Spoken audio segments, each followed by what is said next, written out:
représentants du peuple français, considérant que l'ignorance, l'oubli ou le mépris des droits de l'homme sont les seules causes des malheurs publics et de la corruption des gouvernements, ont résolu d'exposer dans une déclaration solennelle les droits. Parce que tant de larmes de sang coulaient tous les jours pour moi. Parce que je ne suis que le vent qui justifia l'électorat. Parce que je suis le souvenir de tout un tas de gamins qui pour simplement vivre se sont perdus dans leur destin.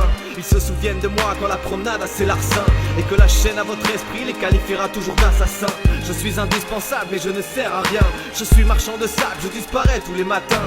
Parce que je suis et je serai le bijou de cette femme, en prise de la conscience et de l'émoi quand s'est éteint la flamme. Elle m'aimera et embrassera la vie à la fin de son drame. Vivra son futur à mes côtés, la paix dans l'âme. Et parce que je ne dis plus rien à ceux qui mènent cette vie de chien, bâillonnée absente des gros titres de vos quotidiens. Je sais que je n'ai pas de prix mais je ne vaux rien. Je ne sais que m'enfuir ou mentir devant ces gens bien. À rien je tiens, sauf si la poignée de main conclura l'accord pour une ruée vers un or si sale et malsain.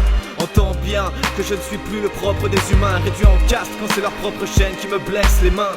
Et si être militant c'est avoir du cœur pour son prochain, alors c'est aussi faire en sorte que je survive demain. Je ne suis que quelques lettres rouillées sur ta mairie.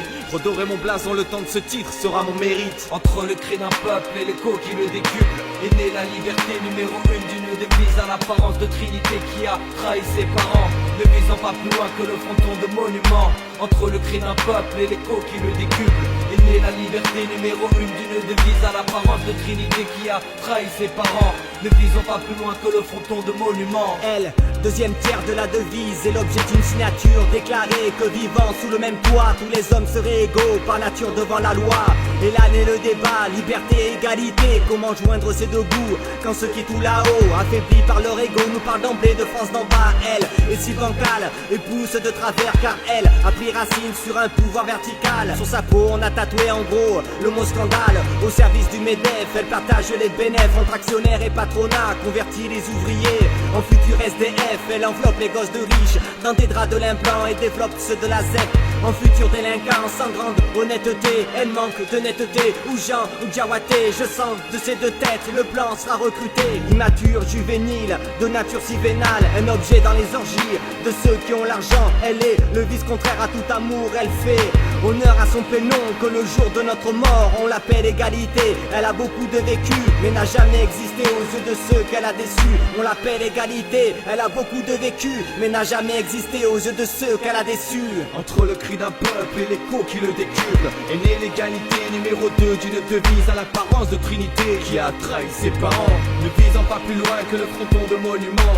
Entre le cri d'un peuple et l'écho qui le décuple, est née l'égalité numéro 2 d'une devise à l'apparence de Trinité qui a trahi ses parents, ne visant pas plus loin que le fronton de monument. Ils t'ont tué, ils t'ont congelé dans un train d'atterrissage, t'ont enterré sous l'OMC et t'ont demandé bien rester sage. Ils t'ont utilisé pour s'emparer des richesses, mission civilisatrice, de beaux médias et de belles promesses pour qu'on te reconnaisse. Y'a la télé, une petite connasse qui change le payage en charité, fait de nous des gros nazes. On t'a tous marché sur la gueule un soir, juste trop là, c'est tous snobé un jour de désespoir. On a tracé et embrassé l'égoïsme, embarrassé mais pas tant. La lâcheté s'oublie vite dans nos petits cœurs, c'est épatant. Mais j'ai pas le temps de me retourner sur le feignant qui fait pas de franche. J'ai pas de corne, on me balance des coups de coude et fait le droit devant. Je suis désolé, faut que je trace et que je reste pas à la traîne. Pour être il faut avoir sans peine depuis tout petit, c'est ce qu'ils m'apprennent. Donc ma peine ramène pas tous ces gosses morts dans l'après-midi. Quand la flemme t'envahit, nos cœurs saignent, l'esprit malmène dans la scène.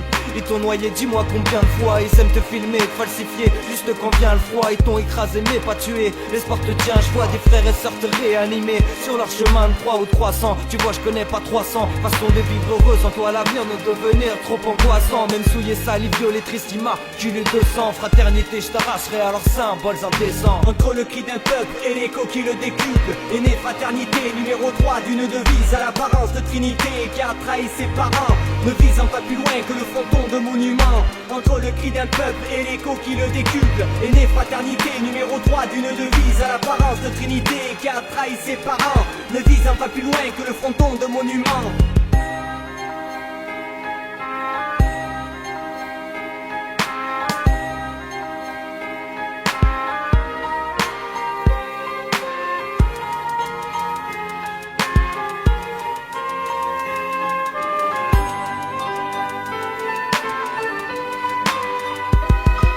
Entre le cri cri d'un peuple et l'écho qui le décuple est né liberté, égalité, fraternité. Devise républicaine qui a trahi ses parents, ne visant pas plus loin que le fronton de monument.